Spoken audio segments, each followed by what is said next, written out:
Revolution from Your Bed, episode 3. Welcome aboard and thank you for joining us again. And thank you for Pine Lab Studios in Belgrade for the lovely music of the intro and outro providing to us. Thank you so much, guys. I want to talk about something that it's quite hard for me personally, and actually it's hard to everybody I'm talking to about. I want to talk about being honest about our relationships. I had a video during Corona that I talked about how can we deal with this isolation and quarantine as couples. And I got a lot of comments by people that told me stories about reunited with loved ones and having a beautiful start of a relationship. But mainly I got comments about breakups and divorces and people growing apart during this tough time. And I'm asking myself, basically, we had to change our routines and be stuck together for a few weeks or a few months at most at home. And our entire foundations of our relationship is just breaking apart. What's going on there? And again, I'm not a relationship expert, but I'm kind of life expert, being in bed almost a decade of my life and looking at others from my bed and looking at life from my angle. I want to talk about being honest about our relationship and in relationships.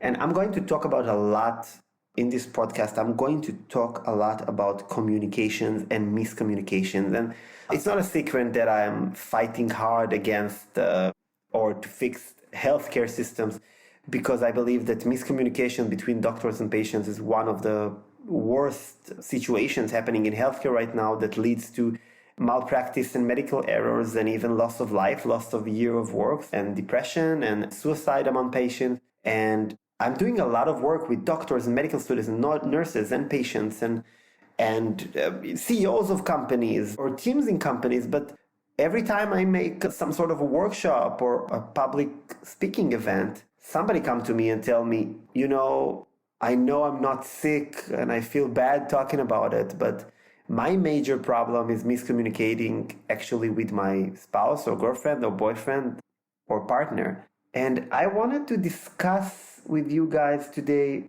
the matter that really is important in order to survive not only the Corona crisis, but to survive a life in terms of living a genuinely honest life with ourselves. I certainly believe that most people that are listening to me right now, no matter what did you do in your life and how experienced you are, or even how old you are, even if you had a few relationships, marriage, divorce, or even if you are in a happy relationship, I want you to ask yourself, are you being really honest with yourself and honest with your partner? I think that most of us don't really develop those solid foundations of dealing with each other's triggers in the beginning of relationships, and most of us will resort to fighting or arguments. I think that most of us will look at the honeymoon phase of a relationship. There are a lot of studies about it. It can be up to 2 years, this falling in love. But basically, we're talking about the first 6 to 8 months that everything is okay. You barely leave the bed and everything is lovey-dovey. And the other person in your life is just the most amazing human that ever stepped on the face of earth. And now, stop thinking for a second and think immediately about your ex or your divorcee or somebody who really broke your heart. Do you remember that in the first few months, you thought it's the most wonderful person on earth? What happened? I'm not talking about, betrayal and other types of behaviors that are unfortunate. I'm talking about even couples that are breaking up on good terms. How can you look back and see the person in the same light? Like, it's really rare for me to hear about people who say, I really love the person I was with and we decided to break up because we grew apart. Usually there's a lot of anger there. And I think that most of us are not being honest with ourselves. I can tell you about really countless of encounters I have with people who are just completely successful and strong and assertive in their life. They're on top of their game. CEOs of companies, leaders, politicians. Really, I met people who manage 100 people, who manage 500 people, people who are brain surgeons and people who are army commanders and people who are really can be on lists of Forbes under 30 or under 40, or it doesn't matter, really, the top of the top. And from these groups, I still hear the same fear, the same feeling of incompetence, feeling of insecureness, feeling that you are not heard, feeling that you are losing control over your situation, over your life. You just need to wait that something will be better. And it sounded familiar to me because this is exactly what I'm hearing from patients telling me about their doctors. So I wanted to talk about relationships today because I think any relationship is supposed to have the same foundation. Of course, that I'm not expecting you to buy roses to your doctors. Maybe he or she deserves that, but I'm talking about relationships that are built on a foundation of, everybody say, trust, communication, and we all heard about it in many, many books and podcasts and shows, and everybody knows this. But why those amazing leaders that I meet all the time tell me all over again, over and over again, that they are in a relationship that they feel they're not being heard? And I've analyzed it myself, and I've been to a few, I will call it unsuccessful relationship myself. And when you analyze yourself in the situation and trying to be reflective about what do you bring into this relationship and are you even there, I think that the answer of most of you will be probably that you don't really know. I think, and from my own experience, that it's very easy to be silent in a relationship because in the first signs of a bigger or a fight or argument, we tend to become defensive. We tend to become sometimes aggressive and deflective. And most of us will react with what I call automatic reactions. We're being triggered, and it's like this anti-airplane defense system that if the plane comes too close, the missile will be shot at it. We are just firing missiles, but these missiles are words. And words can really hurt, and we all know that, because I think that you won't remember falling down as a kid and maybe hurting your knee, but you will remember a teacher telling you something really, really bad or humiliating, or you remember a loved one breaking your heart. Because when we are opening up to authority, like with a doctor or a teacher, or to romance for a loved one, we are tending to lower our defenses. But what I'm hearing from a lot of people is that, yes, I've been triggered. My boyfriend or girlfriend or wife or husband or partner are acting in a way that reminds me of something that I don't like. Maybe it reminds me of my ex. Maybe it reminds me of my mother or father. Maybe it reminds me of my boss. Maybe it reminds me of my teacher. It doesn't matter. Brother, sister, friend. We are triggered. Usually it's related to an ex or to our parents, because this is the way we brought up. And we basically have modeling in life. We have role models in life. And a lot of studies are talking about how we'll be acting as a partner in a relationship based on what we saw at home. And if you had bad modeling, for instance, absent parent or a parent that was pleasing the other parent, or if you have an ex-boyfriend or girlfriend that basically was passively abusing you or exhibiting narcissistic behaviors, so you'll come to a new relationship and you'll probably be over defensive about it. And I heard a few stories about people telling me, I think I met the one. I think I met maybe the love of my life. But after a few months, everything went to shit, because I've encountered the first sign of bigger and the first sign of fight, and I've reacted as if this person was my ex. And then I look at it from the outside because I'm very good at it, lying in bed all those years, looking at life passing by me. And I'm saying, but did you stop for a second and thought about, am I reacting automatically or authentically? And most people will tell me that they are reacting automatically, which amazes me every time. Because I had the amazing chance of being in a relationship a while back that I've decided after a few months that I saw that I'm dealing with a person who experienced a lot of hardships and struggles, that I'm going to meta this relationship. I'm going to be over reflective and try to understand, why do I want to be with this person, and what do I take from the behavior of the other person. And I realized that a lot of us are staying in a place we don't want to be. We don't feel nice because we are feeling silenced. We are triggered. We act automatically. And then we reach the point that we think this person is awesome, but we cannot deal with this person. And then fighting intensified and intensified. And eventually we get to a point that the relationship may be over because we are not really dealing with ourselves.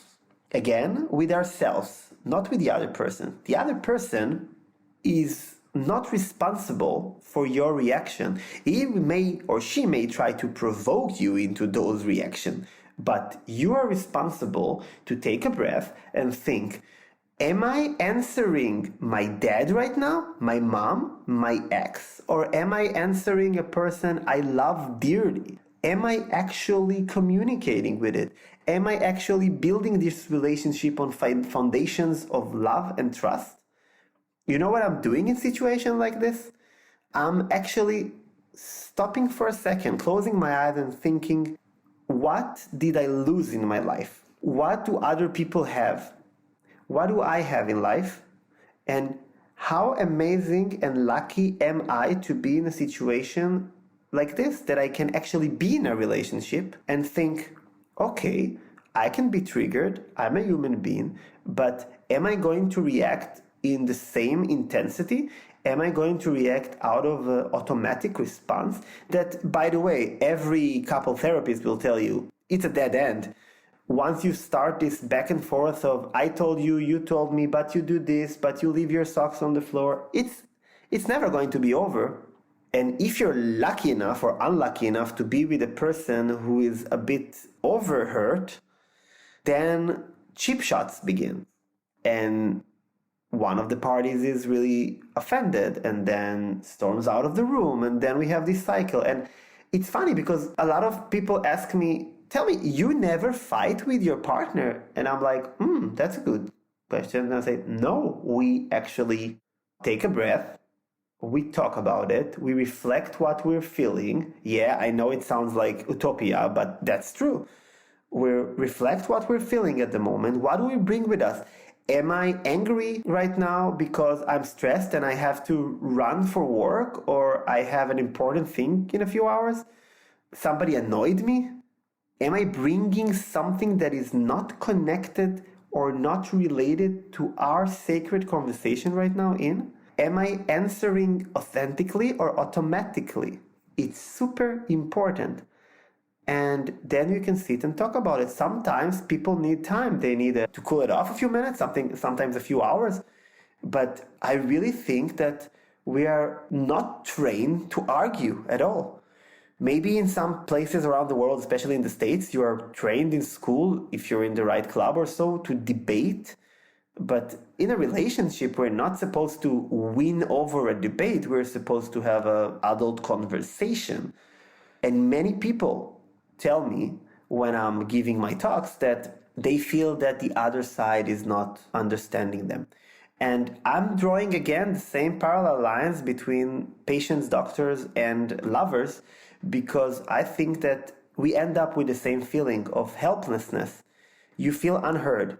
It's very similar to dating an absent partner, that you have a few minutes, to state your case and the other person is not showing a lot of interest. His head is somewhere else. He brought something else or she brought something else to the room. It can be a doctor that fought with his wife and then he applies bias towards you. And then you feel like shit and you feel that you're not heard. And I gave it a lot of thought this week that I really hear the same things all over again from patients and from lovers. And I think that the solution here is to deal with the miscommunication in simplifying things. And it may sound silly to you, and I'm going to have an entire episode about it in the Patient School podcast. This is the new podcast I'm launching for my new project, the Patient School, which is a platform to basically teach us patients and teach our caretakers and medical professionals what do we need and how to navigate our health journey. And I'm going to devote an entire episode just talking about how do you prepare for a tough conversation with your doctors. But I think the same lines can be drawn here because we need to prepare for a serious conversation with our boyfriend or girlfriend or partner or husband or spouse. And I think that this is one of the mistakes we're making. We are having a life and death conversation in terms of the relationships. We are having them on the go. Somebody washed the dishes, the other person sees something that annoys him. Oh, again, you left your shirt on the couch. You always do like this. And you know what? I don't like this friend of yours. She's too pretty. Why are you talking to her? And we're not ready. We're being attacked. So most of us will react automatically and not authentically. And I think that we should prepare for a conversation like this. And I think, and I'm trying to apply it in my own relationship, that if something is coming up and triggering me, I'm waiting for the right moment sometimes and say, okay, if my partner is super busy and she's about to leave, and why would I just start a deep conversation like this? I can just say, hey, baby, I want to talk to you about something at dinner, and we will sit and talk about it. And I think that every person should do the same. You basically are talking to somebody that is so dear to you, you chose to be with, you chose to marry, you chose to live with. And I'm just giving examples from my own life. They're not related to reality, okay? I'm just giving an example about how do I act in situations like this. But reading a lot about it and researching a bit about the psychology of things, I'm thinking that basically making the right space and giving the right timing and make it holy, this space of talking, is super important. There is a beautiful technique I learned from a friend of mine. He's a coach back in Israel. And every time couples have problems and one of them come to him and, blabbering about, oh, my partner did this and this again, he basically sent them to kind of a neutral location to have an important conversation, like a coffee shop, a park, or so on, because it's like playing soccer or another sport in the other team's field or in your home field. We are relating a lot of stuff in our living quarters. Like we are triggered by stuff that are happening around us. It's easy to pick on stuff because we are in the place that we are living and loving. And sometimes if the matter is really serious, I think his technique is super great to go out and sit in a place that you will be kind of even embarrassed to act out. So you wouldn't shout at your boyfriend or girlfriend in a restaurant, but you do at home. Why? Just because other people are around? Like, why would you actually raise your voice at your loved one in general? Like this, of course, we need to learn how to deal with anger. This is an entire episode by itself, but why would you even raise your voice? You can breathe in a second and see, I'm about to act violently. And I'm saying again, you raise your voice, you're being aggressive, you're being violent. I'm about to act violently towards somebody I love so dearly. I actually chose to spend my life with, chose to spend my time with, chose to spend my days with, chose to share my heart and my love with. Why would you act like this? And after fights, people are feeling so vulnerable and they want to kiss and hug or have makeup sex or whatever because they felt basically guilty that they treated somebody in a shitty way. They're mistreated They mistreated the person they love. The solution, again, is super simple. You need to think whether you're reacting, whether you're acting out of authenticity. What are you bringing with you? Am I bringing with me somebody else into this conversation? Am I bringing fear? You have fears. I'm afraid to lose my partner, so I will do something to make him notice me. I'm feeling neglected. I'm feeling that I'm mistreated. But instead of saying those things, we are sometimes choosing manipulations. And of course, we have a lot of problems in relationships because one of the parties are experiencing difficulties and it's being treated or undertreated. And a lot of times we have codependencies, which is a subject that is super, super important to learn about. A lot of couples that I know are basically codependent. And unless you go to therapy or couple therapy, which is not a shame, and I wish it was more affordable and accessible to everyone. In general, I think that psychological treatment should be a part of the human rights suite that I call healthcare. It should be free and it should be accessible to everyone. And today, using technology, we can be using chatbots and humans to actually provide it better.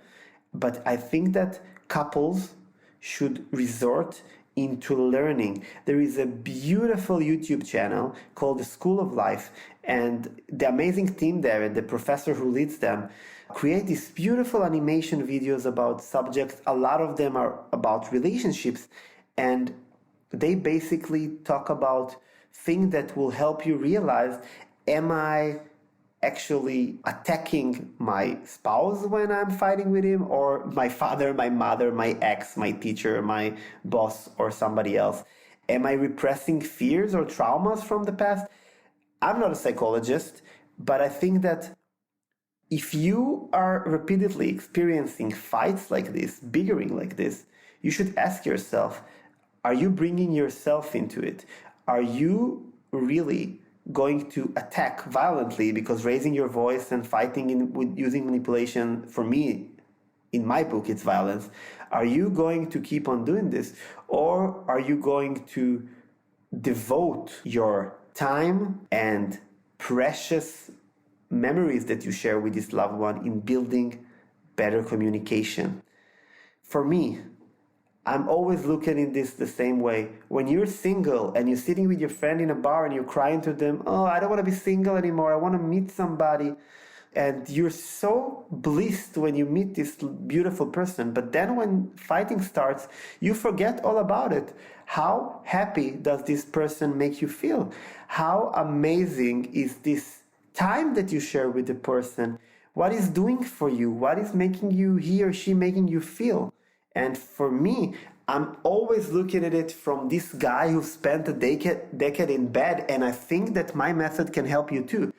Step into my shoes when you start fighting with your loved one. Step into my shoes and think, I'm so lucky I can step out of my bed and have somebody in my life that loves me so much that he wants to live with me, he wants to give me presents, he wants to love me, he wants to be with me.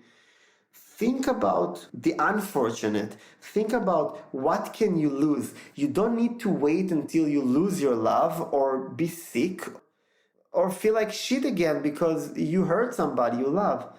When the fighting begins, I really recommend that you breathe in, you think about being in somebody else's shoes, you think about how lucky you are, and you think whether I'm bringing myself into the conversation, whether I'm answering out of authenticity or out of automatic response. And the person I'm answering to, am I seeing my father, my mother, my boss, and so on, or my actual loved one? And if you're not feeling capable of responding, it's not avoiding. I think it's super honest and it's super candid to just say to your loved one, I'm sorry, I care about you. I don't want to be in a fight right now. Could we please sit and talk about it tonight at dinner or go out for a walk and do it? And when you do, I really recommend thinking about what's triggering you, reflecting what's triggering you, and when you talk about your triggers, don't be afraid to be vulnerable. You're in the safest environment possible. You're with somebody that you love and loves you. They want the best for you. In my book, love is seeing the full potential of your paramour. And I think that if we remember this sentence and we look at this person that we love and we say, yes, I'm being triggered because of X and Y, and I want you to understand why am I acting like this, and I want you to understand what am I bringing with me, and this is my true authenticity, and I promise to try not to react automatically next time we have some sort of a bigger argument. I think that things will be much, much better. And I think that we should all appreciate what we have right now. The world is going through a crazy time, and we are so lucky to be in our relationships. I have a lot of friends who are talking to me about loneliness, let alone my patients' friends who are talking about double loneliness. I think we should really appreciate that the fact that we are not spending, the ones of us that are in a relationship, not spending this quarantine period by ourselves. I think it's beautiful. It's a beautiful time to create a strong foundation for healthy and beautiful relationship based on pillars of trust, honesty, and communications. And if we are practicing this and learning ourselves and coaching ourselves and our partners and not afraid to show our vulnerabilities, I really believe that Corona can be the next baby boom period, because people are not only stuck at home, people can really relive their love and build beautiful foundation. And I know it sounds like something out of this world to say, but you know what? Maybe try one time to not watch Netflix the night that you just want to sit on the couch and do nothing, and maybe instead of it, play a game with your partner. There's so many beautiful games like the 32 Questions for Love. We have these beautiful resources in the School of Life and other resources. The Esther Perel podcast is amazing, that she brings therapy session, recorded one, a lot about, most of them about relationships.